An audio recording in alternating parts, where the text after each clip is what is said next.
Bueno, bienvenidos a este pequeño curso de conjuntos. Este es un pequeño curso preparatorio para el examen de admisión de la Universidad Nacional.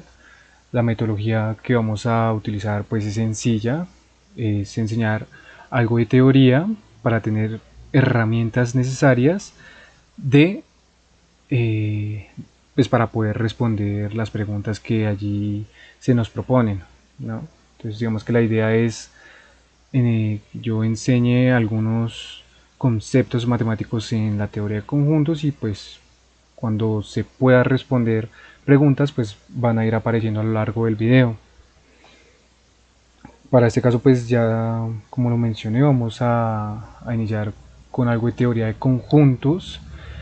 En matemáticas pues vamos a entender un conjunto como una colección bien definida de elementos.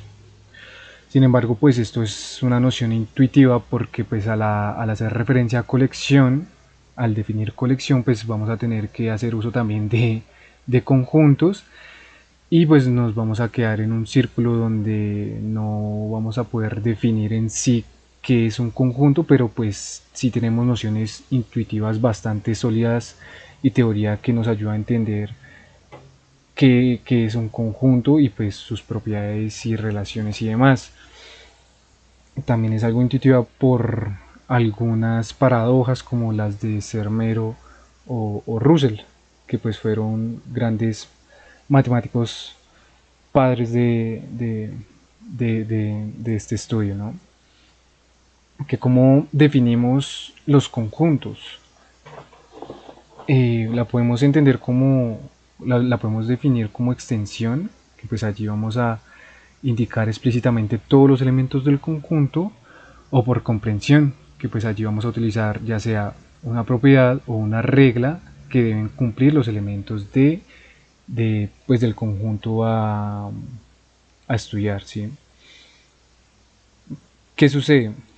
Digamos, en algún ejemplo, como el conjunto de las vocales, si yo lo quiero hacer por extensión, como vamos a indicar explícitamente todos los elementos, pues escribimos A, E, I, O, U.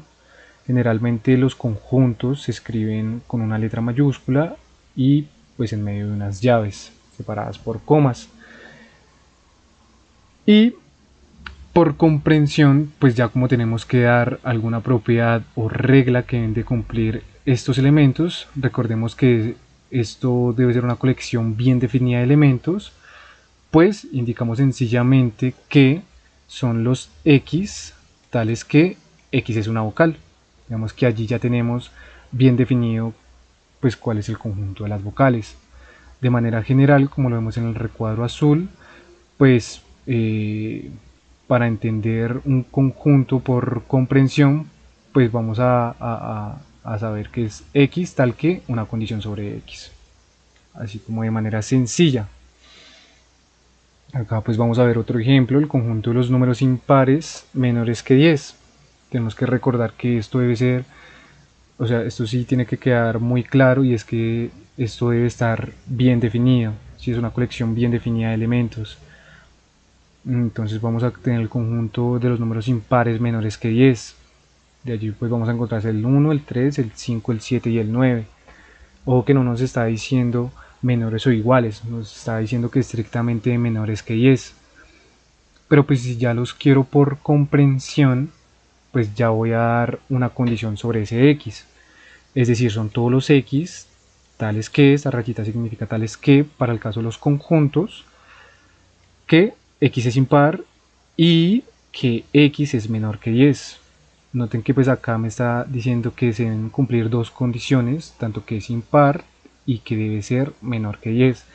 Esto pues para evitar ambigüedades. Si yo acá eh, tengo pues otro ejemplito que es el conjunto de los números pares menores o iguales que 12. Noten que pues acá ya me está diciendo que debe ser igual. Entonces pues allí ya vamos a tener los números pares como 2, 4, 6, 8, 10, 12. Esto pues por extensión. Pero si lo queremos hacer por comprensión, pues ya tenemos que dar la condición sobre X. Una es que sea par, ¿sí? Y otra es que este debe ser menor o igual que 12. Entonces ahí tenemos que está bien definida para el X. De allí pues pasamos a algo muy importante que son los conjuntos numéricos, ¿sí? El primero que pues vamos a ver es el conjunto de los números naturales. Digamos que a lo largo de la historia se ha querido o pues se tiene como que la necesidad de contar objetos. Estos números pertenecen a ese conjunto, el conjunto que utilizamos para contar. Por tanto, pues allí encontramos el 1, el 2, el 3, el 4, el 5 y pues los puntos suspensivos significan que hay más números naturales. Estos pues son infinitos, es decir que tiene un sucesor. Por si se quiere profundizar un poquito más sobre el tema, se puede estudiar algo de los axiomas de Peano. En algunos casos, digamos que los números naturales se incluye el 0. De ser así, pues se va a hacer explícito, ¿sí? Se nos dice, porque pues generalmente, como pues un conjunto debe ser bien definido, se nos tiene que dar esta condición de que se debe agregar el 0. En algunos libros se utiliza, en otros no. Entonces, pues para tener en cuenta.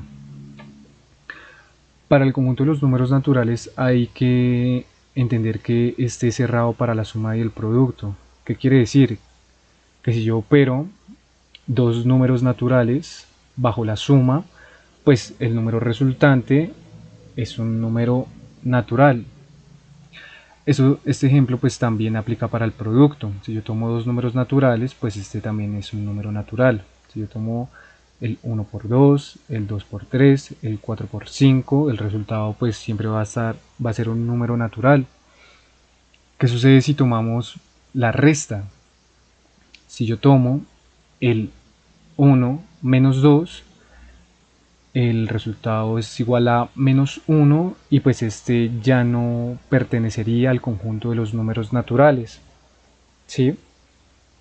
De allí pues más o menos también nace una idea intuitiva del opuesto, ¿sí? Es decir, el opuesto de un número natural pues nace el conjunto de los números enteros, ¿sí? Digamos que también de manera natural nace por estas actividades cotidianas que tiene el ser humano, como la deuda, o los ascensores o los sótanos, que pues también nos indican pues los números naturales, ¿sí? Recordar un poco que el opuesto es diferente al inverso. Digamos que entonces allí podemos hacer la aclaración de que podemos encontrar el inverso del conjunto de los números naturales, ¿sí? Digamos que añadido a esto encontramos los números enteros, que pues ya encontramos los números negativos. De igual modo también encontramos que esté cerrado para la suma y para el producto, pero ya podemos añadir la operación resta. Sin embargo, ¿qué sucede cuando tomamos pues el cociente de dos números enteros? Que pues que en algunos casos no vamos a encontrar o no nos va a resultar otro número entero. Por ejemplo, si yo tomo el 2 dividido menos 2, pues este nos va a dar menos 1. Este pertenece al conjunto de los números enteros, el menos 1. Pero ¿qué sucede si yo tomo el 1 y el 2 y los divido? 1 dividido 2. Este pues ya no pertenece al conjunto de los números enteros, y de allí digamos que nace un poco el conjunto de los números racionales.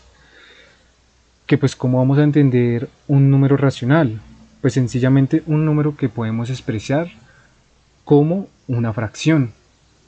Pero ojo, debemos de tener en cuenta que un conjunto es una colección bien definida de elementos. Es decir que no todos los números que podemos expresar como fracción pues son números racionales. En el conjunto de los números racionales vamos a encontrar los decimales finitos o los decimales con infinito periódico, como por ejemplo el 0,75, que si lo queremos convertir a su forma de fracción, este es 3 sobre 4, o el infinito periódico, que es el 0,3 con 3 periódico, es decir que el 3 se me repite periódicamente de manera infinita, y pues si lo podemos convertir a fracción, este es 1 sobre 3. Como lo mencioné anteriormente, esto pues debe ser una colección bien definida de elementos, ¿sí? Por tanto, si yo quiero indicar a modo de comprensión este conjunto de los números racionales, pues voy a tener que son todos los x, tales que x es igual a una fracción de números a sobre b, donde a y b me pertenecen al conjunto de los números enteros, es decir que tanto el numerador y el denominador de la fracción deben de ser números enteros, ¿sí? Donde b es diferente de 0. Claro que me debe cumplir que este número racional sea un decimal finito o un infinito periódico. Ya pues vamos a ver qué sucede con estos números que no me cumplen esta condición. Pero mientras tanto, pues como mencioné al inicio del video, pues lo que vamos a hacer es ver un poco de teoría y vamos a ir respondiendo preguntas cuando ya tengamos las herramientas suficientes para poder responderlas, ¿sí?